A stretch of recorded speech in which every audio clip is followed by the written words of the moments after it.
everyone. Today we're going to be taking a look at poetry, okay? And this actually comes out of your Wonders book, but I've also included it on the slides here in this presentation. So we're going to go through this, and then you are going to complete an activity at the very end where you'll go back to our classroom, and I'll talk about that when I get there.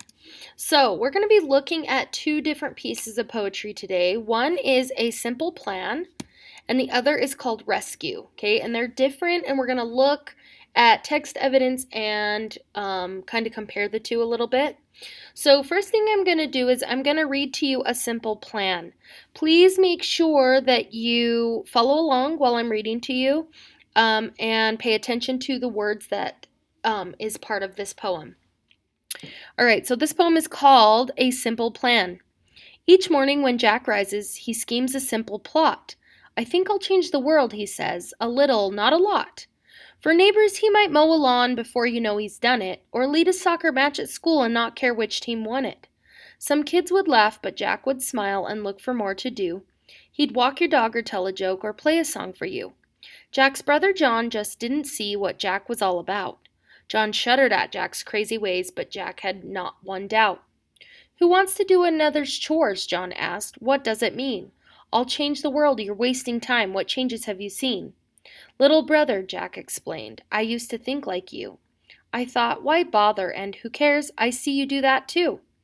I'd see some grass not mowed, or else kids not getting along, and in the park no games to play. I'd wonder what was wrong. And then I had to ask myself, what was I waiting for? The change can start with me, you see. That key is in my door. I've memorized 1,000 names and everyone knows me. What do you do? John had to think, and he began to see.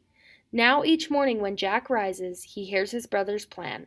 I think I'll change the world, says John. If I can't, then who can? And this is by a man named Peter Collier.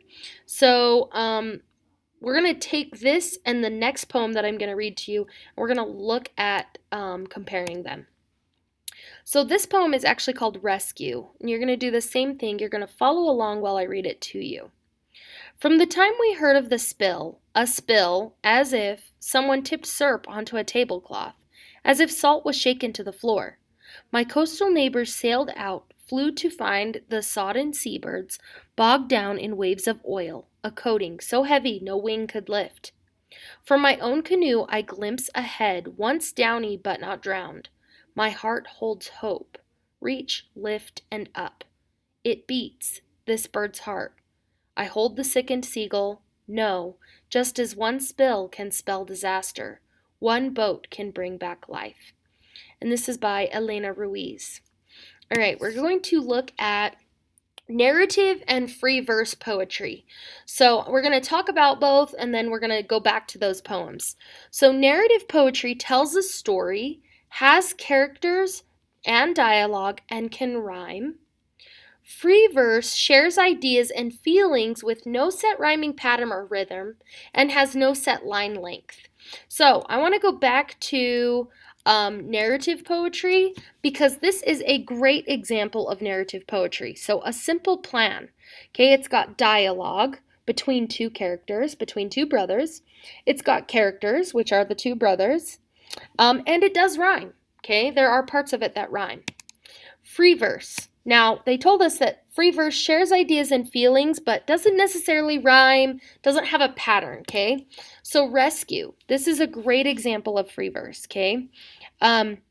It shares ideas, and it talks about, in this particular poem, talks about an oil spill and the seagulls being affected by the oil spill, okay? Because many animals are affected all the time by that. Okay, so again, free verse and narrative. Okay, so we're going to look at some text evidence, and this is kind of going back to those poems. So I can tell that A Simple Plan is a narrative poem because it tells a story and has dialogue between characters. So when I scrolled back to that slide and we looked at it, I told you that the characters are the brothers, and there are dialogue between the two brothers throughout the poem. I can see that rescue is a free verse because there's no set line length or rhyming patterns, okay? So there wasn't necessarily rhyming words in it. There may have been a few, but it wasn't necessarily like following the rule, right, of rhyme. We're going to look at the theme in poetry. So, theme is the big idea or the message that the poet wishes to communicate to readers. So, when you sit down and you read a poem, what is the message? What are they trying to communicate to you as a reader?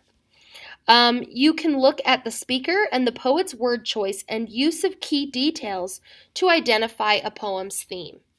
Reading a poem aloud, so out loud, can help reveal its rhyme and the feeling it evokes, which are important for understanding the theme.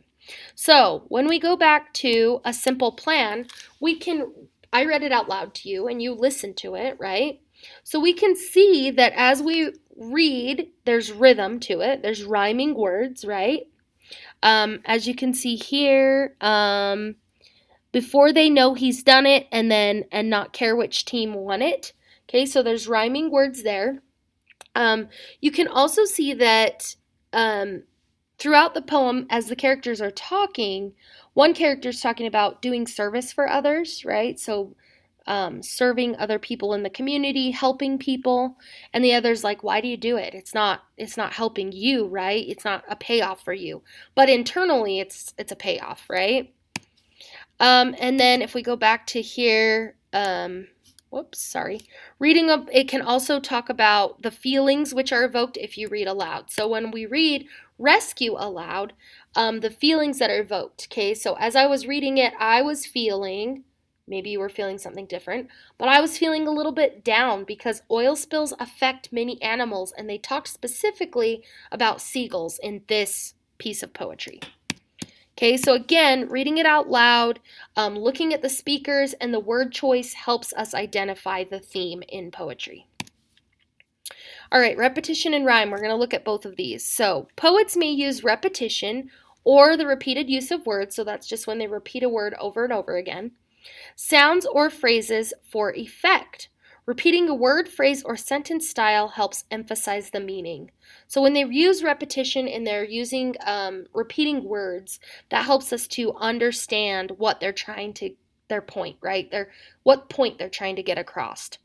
And then rhyme is the repetition of the same vowel sound. So time, lime, cat, hat, those are rhyming words, repetition of the same vowel sound. All right, so we're going to look at some text evidence, and they've taken pieces of this poem, and I've put a picture of it here for you so we can look at it together. So the word spill is repeated to emphasize the event. So they've got the word spill here, and they use it throughout, okay? And it talks about, obviously, an oil spill, so it emphasizes what's happening. The words as if are repeated to emphasize that the spill to come in the poem is worse than spilling syrup on the table. So here they say, from the time we heard of the spill, a spill, as if someone tipped syrup onto a tablecloth, as if salt was shaken to the floor.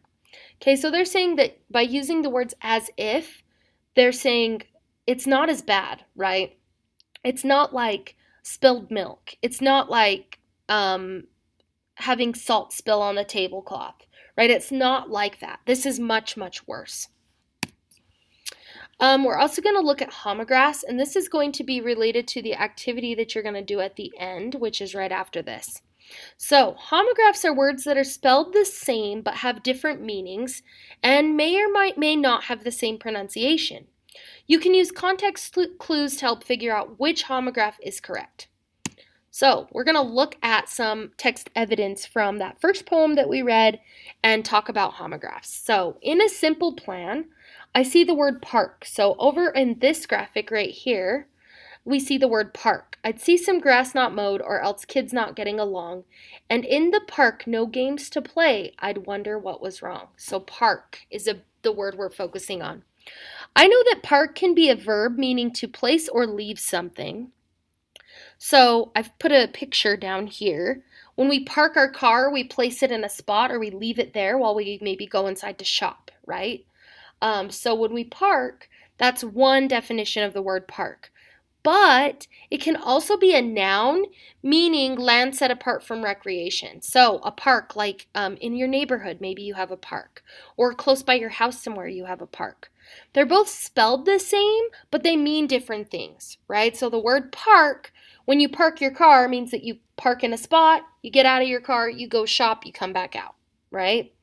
But the word park, in terms of like a playground area for kids to play, is different, okay? So just know that sometimes there are words that mean the same but are different, okay?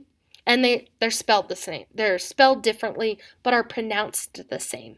Sometimes they're spelled the same, like park. All right, your turn. So you're going to go back to our classroom and complete the activity.